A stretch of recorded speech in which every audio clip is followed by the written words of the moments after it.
Assalamualaikum warahmatullahi wabarakatuh. Apa kabar para sahabat semua? Mudah-mudahan para sahabat semua senantiasa sehat dan senantiasa dimudahkan urusannya. Kali ini para sahabat masih ditemani oleh Pak Tono di channel Rumah Cerita. Rumah Cerita saat ini membawakan cerita-cerita horor dan misteri.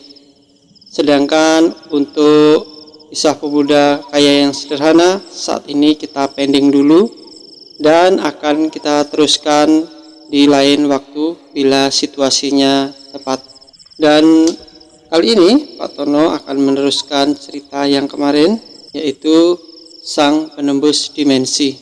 Pada bagian yang lalu diceritakan saat itu Utomo telah cukup dikenal oleh beberapa orang tetangganya sebagai seorang pemuda yang mempunyai kemampuan lebih daripada pemuda yang lainnya.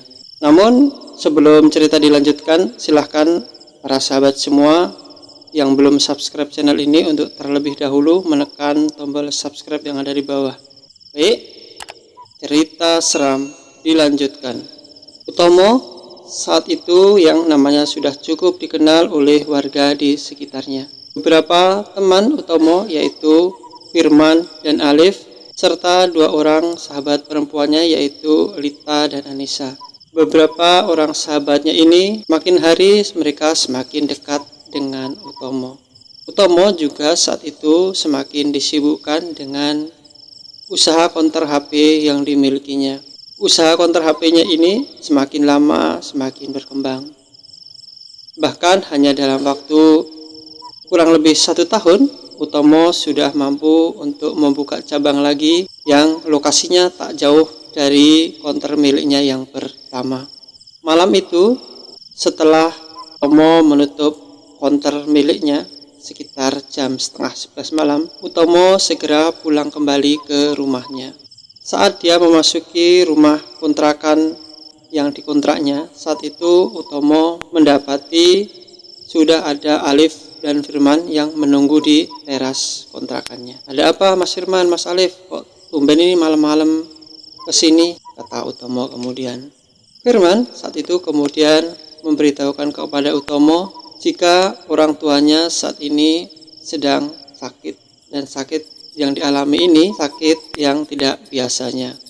Dan malam itu Utomo segera pergi ke rumahnya Firman. Sekitar jam 11 malam mereka sampai di rumahnya Firman.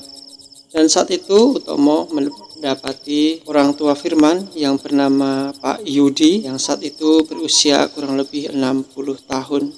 Tampak Pak Yudi ini tidur lemas di kamarnya. Tampak beliau begitu sayu dan jelas bahwa beliau saat ini sedang sakit. Namun saat itu Utomo merasakan sesuatu yang di luar kebiasaan. Ada satu perasaan yang tidak bisa diceritakan oleh Utomo. Dan Utomo paham betul bahwa itu ada sesuatu, ada eksistensi lain yang saat itu telah berada di kamar itu. Dan benar saja setelah Utomo mencoba menenangkan dirinya, Utomo semakin jelas saja merasakan ada sesuatu yang berbeda. Utomo saat itu kemudian mendekati orang tua dari Firman. Dan ketika tangannya ditempelkan ke tubuhnya ayahnya Firman, tiba-tiba tangan Utomo ini bergetar.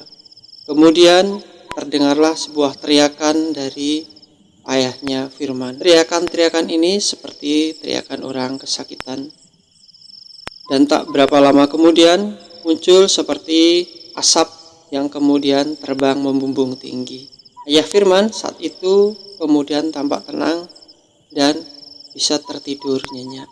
Beberapa orang warga yang melihat keadaan itu saat itu menjadi yakin bahwa sakit yang diderita ayahnya Firman sepertinya sudah terobati. Dan benar saja, ternyata sakit yang diderita Pak Firman ini hanya dalam 2-3 hari sakitnya telah sembuh. Namun ada hal yang tidak diketahui orang lain. Ternyata malam itu saat Utomo pulang kembali ke kontrakannya, saat itu di rumah atau di kontrakannya Utomo sudah terlihat eksistensi gaib yang ada di rumah Utomo. Ternyata eksistensi gaib ini tidak terima dengan apa yang telah dilakukan Utomo. Mereka sepertinya berkumpul di rumahnya Utomo. Ya, saat itu Utomo sendiri yang bisa melihat keadaan itu, karena saat itu Utomo hanya seorang diri di kontrakan kecilnya itu. Berbagai macam perwujudan yang menyeramkan saat itu dilihat oleh Utomo. Tampak saat itu ada wanita yang tengah duduk di salah satu dahan pohon yang ada di depan kontrakannya Utomo. Juga saat itu Utomo melihat ada beberapa makhluk lain yang memenuhi ruang yang ada di teras rumahnya Utomo. Saat itu Utomo sebenarnya takut juga dengan situasi seperti itu. Namun Utomo yang sudah terbiasa dengan situasi hidup susah dan semuanya memeras air mata, Utomo tampak tabah dengan situasi yang dihadapinya itu. Hingga akhirnya muncullah sesosok pria yang tampaknya seperti seorang pimpinan, ya, seorang raja atau pimpinan kerajaan. Sosok pria itu kemudian mendatangi Utomo. Ada apa? Sudah, kamu jangan takut. Nanti kamu akan dibimbing oleh orang yang sudah aku suruh untuk membimbing kamu, kata pria itu kepada Utomo.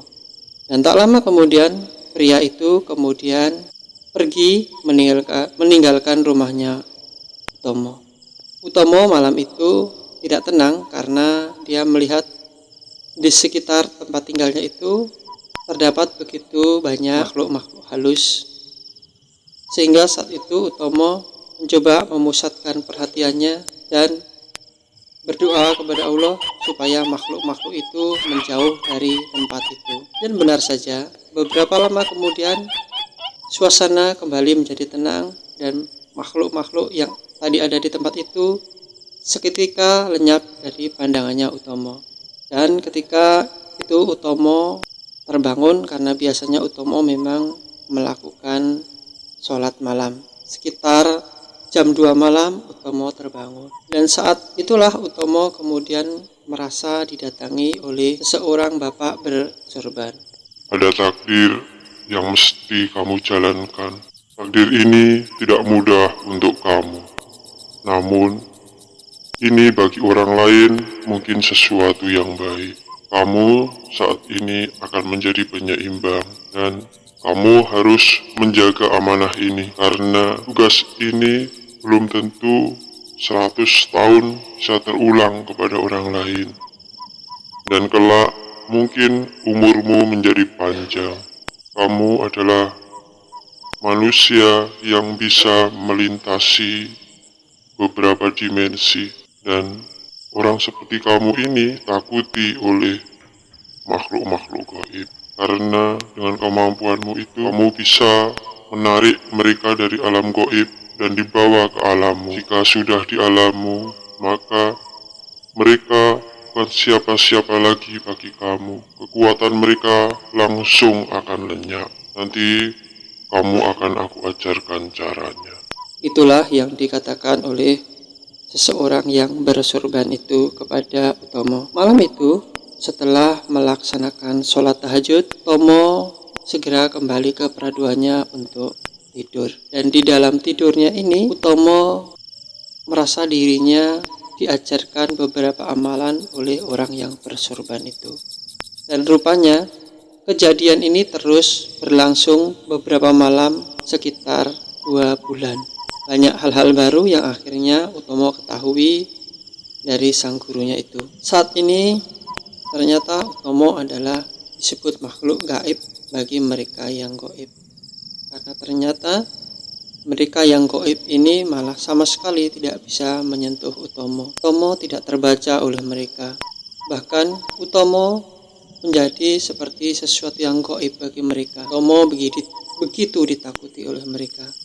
Utomo kemudian sadar kenapa saat itu ketika dirinya berada di lereng Gunung Merbabu, banyak orang-orang yang berbuat seperti itu. Mungkin ini adalah rahasia alam yang sudah diketahui oleh orang lain, namun dirinya sendiri belum mengetahui rahasia itu. Kejadian bermula ketika Utomo hendak pergi ke rumah Bayu yang saat itu adalah salah satu rekan kerja Utomo. Ya, Bayu adalah salah seorang yang mempunyai modal dan modal itu dipercayakan kepada Utomo. Bayu memilih Utomo untuk mengelola uang yang dimilikinya dan mengelola 2 buah konter HP. Ya, karena memang Bayu ini sudah sangat percaya dengan Utomo sehingga Bayu ini mempercayakan bisnis yang dimilikinya kepada Utomo dengan sistem bagi hasil. Saat itu jam 8 malam ketika Utomo hendak pergi ke rumahnya Bayu. Di sebuah jembatan yang ada di samping kampung itu, malam itu Bayu melewati seorang diri. Dengan menggunakan sepeda motor yang dimilikinya, tiba-tiba tak jauh dari jembatan itu motornya sedikit ngadat. Namun saat itu Utomo berpikir jangan sampai motor ini ngadat. Motor harus tetap berjalan dan dia harus sampai ke rumah Bayu secepatnya. Dan ketika Utomo selesai dengan niat itu, saat itu terlihat ada beberapa ledakan kecil di sisi jembatan. Dan ketika itu Utomo melihat ada beberapa sosok makhluk yang telah terbakar di tempat itu. Dan kemudian muncul lagi beberapa makhluk yang begitu ketakutan ketika melihat sosok Utomo. Makhluk-makhluk itu terlihat ketakutan dan menunduk ketika dipandang oleh Utomo. Kami memohon maaf, kami belum tahu jika yang mulia yang sedang berada di depan saya, kata makhluk itu. Saat itu Utomo kemudian melanjutkan perjalanannya. Dan benar saja, setelah kejadian itu ternyata Utomo jarang sekali diganggu oleh makhluk-makhluk itu. Bahkan ketika pulang melewati jembatan itu pun, Utomo sudah tidak diganggu lagi. Rupanya nama Utomo saat ini sudah dikenal oleh golongan alam gaib sebagai seseorang yang memiliki kemampuan lebih sehingga mereka sangat segan untuk mengganggu Utomo. Dan di rumah Bayu, Utomo juga beberapa kali mendapati keadaan aneh, di mana saat itu ketika dia datang, adiknya Bayu yang saat itu sering rasukan, tiba-tiba saja ketika didekati oleh Utomo, sang adiknya Bayu ini teriak begitu kencangnya, dan kemudian ada bau seperti bau terbakar. Dan tak lama kemudian ternyata di samping rumah saat itu ada sesuatu yang meledak, dan sumbernya sekitar 10 meter dari permukaan tanah. Dan ketika digali ternyata saat itu ada sebuah benda yang memang tertanam di tempat itu. Dan itu memang ternyata adalah benda yang dipasang oleh orang lain dengan tujuan yang tidak baik terhadap Bayu dan keluarganya. Dan semenjak saat itulah orang-orang di sekitar Bayu juga menjadi semakin percaya dengan Utomo.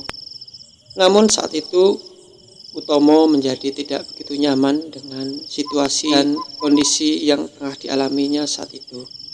Dengan pengetahuan agama yang dimilikinya, Utomo merasa khawatir jika saat ini dia telah bersekutu dengan setan, karena dia merasa yakin bahwa kekuatan yang dimilikinya ini bukanlah kekuatan manusia pada umumnya. Malam itu, Utomo kemudian meniatkan dirinya untuk pergi dari tempat itu dan menitipkan bisnis-bisnis yang dimilikinya kepada orang yang dipercayainya.